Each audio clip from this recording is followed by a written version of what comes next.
Have you ever scrolled through your feed and felt a pang of something? Maybe a little voice whispering, "I wish I looked like that." If you have, you're not alone. Today we're diving deep into the psychology of beauty standards, exploring how they shape our minds, our self-worth, and even our biology. So where do these ideas of beauty even come from? A huge part of it is the world around us. Think about it. From movies and magazines to the perfectly curated feeds on social media, we are constantly bombarded with images of what is considered beautiful. These aren't just pictures, they're powerful messages. Our brains see these airbrushed, filtered, and often unattainable images over and over again, and we start to internalize them. This means we begin to believe that this very specific, narrow version of beauty is the one we should aspire to.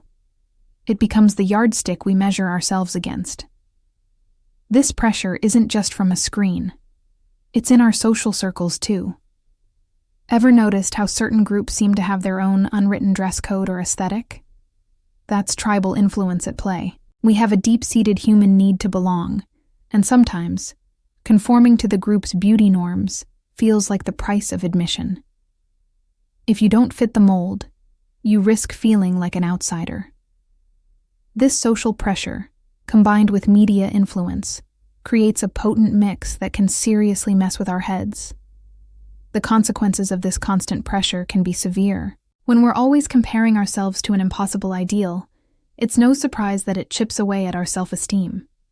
This can lead to a range of mental health challenges, including anxiety, depression, and body image issues.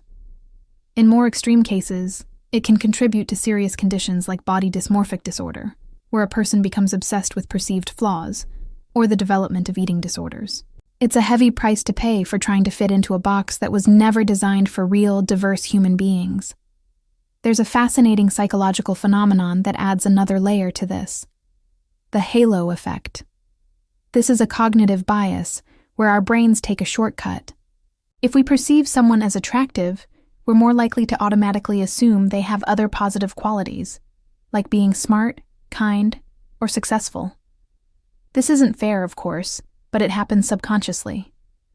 This bias can lead to real-world consequences, where people who fit conventional beauty standards might receive preferential treatment in social or even professional situations. It reinforces the idea that beauty is not just about appearance, but about overall worth. Another powerful concept is the self-discrepancy theory. This theory breaks down our sense of self into three parts: the actual self, who you are; the ideal self, who you want to be; and the ought self, who you feel you should be. When there's a big gap between your actual self and your ideal self, an ideal often shaped by those media images we talked about, it can create feelings of disappointment, sadness, and a loss of confidence. Social media is like pouring gasoline on this fire. It constantly shows us other people's ideal lives, widening that gap and making us feel like we're falling short. Now you might be thinking, is any of this natural? Well, biology and evolution do play a small part. From an evolutionary perspective, some beauty standards, like a preference for symmetry, might be linked to our ancient instincts for mate selection. Symmetry can be an indicator of good health and strong genes, so our ancestors who were drawn to these traits were more likely to have healthy offspring. It's a survival mechanism hardwired into our brains. But here's the crucial part. This is just one tiny piece of a much larger, more complex puzzle. Modern beauty standards are far more influenced by culture and media than by these ancient biological whispers. Let's talk about your brain's personal filter. It's called the reticular activating system, or RAS for short. Think of it as a gatekeeper for your attention. It decides what information gets through and what gets ignored based on what you deem important. If you believe you are unattractive, your RAS will actively scan your environment for evidence to confirm that belief. It will notice every perceived flaw in the mirror, every person who doesn't smile back, and interpret it as proof. But the amazing thing is, this works both ways. If you start to intentionally focus on your positive attributes and cultivate a belief in your own worth, Your RAS will start seeking out evidence to support that new, positive belief. You'll start noticing the compliments, the things you love about yourself, and the ways your body serves you. You have the power to retrain your brain's filter. So, how do we break free from these toxic standards? The first step is awareness.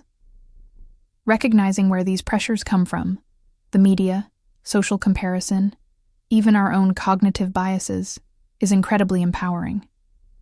It allows you to see them for what they are. External constructs, not absolute truths. Curate your social media feed. Unfollow accounts that make you feel bad about yourself, and follow those that celebrate diversity, body positivity, and authenticity. Practice self-compassion. Talk to yourself the way you would talk to a dear friend. Challenge the halo effect in your own thinking. When you meet someone, make a conscious effort to look beyond their appearance and appreciate their character, skills, and personality. And most importantly, focus on what your body can do, not just how it looks. Celebrate its strength, its resilience, and its ability to carry you through life. True beauty is about health, vitality, and the light that shines from within when you are happy and confident in your own skin. It's about being authentically, unapologetically you. Thank you so much for joining me on this deep dive. If this conversation resonated with you, please give this video a like and share it with someone who might need to hear this message. And don't forget to subscribe and hit the notification bell for more content that helps you understand your mind and live a happier life. See you in the next one.